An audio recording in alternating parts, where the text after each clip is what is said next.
Hello dear student, welcome to my YouTube channel. आज video आम discussion करवा स्थिर परिव्यय बा फिक्स्ड कॉस्ट अबाउट रे।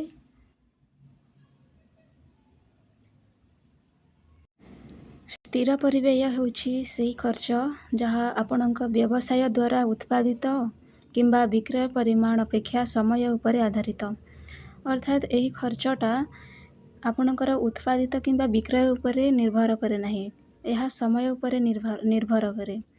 जेपरिक आपण केते परिमाण रे उत्पादन करूछंती किंबा केते परिमाण रे विक्रय करूछंती ताहा अपेक्षा समय उपरे बा टाइम उपरे यह डिपेंड करे थाए यही स्थिर परिव्ययटा। जेपरिक उदाहरण स्वरूप रहिछि भड़ा हला, लीज खर्च हला, वेतन हला। वेतन अर्थात वेजेस जहाँ लेबर मानक दिया जाए काम करिया पई वेजेस बा वेतन, यूटिलिटी बिल, बीमा हला किंबा ऋण परिशोध इत्यादि।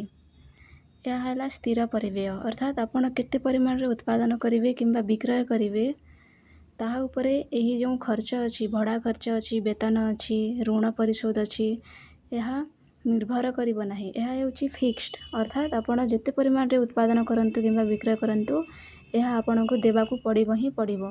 आपण कम उत्पादन करिले मध्य भड़ा घर भड़ा देबे, ऋण जदि लोन आनी छंती बैंक रो किंबा अन्य केउ कंपनी रो बोले ताहा परिशोध करिवे।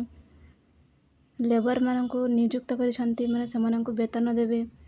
तो यह कंपलसरी अर्थात फिक्स्ड देबाकू ही पड़िबो आपण जेते उत्पादन करंतु किंबा जेते विक्रय करंतु। तो यह हेउछि स्थिर परिव्यय।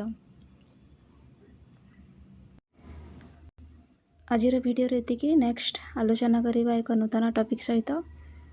जदि वीडियोटी इनफॉर्मेटिव लगे ताहले do like, share and subscribe.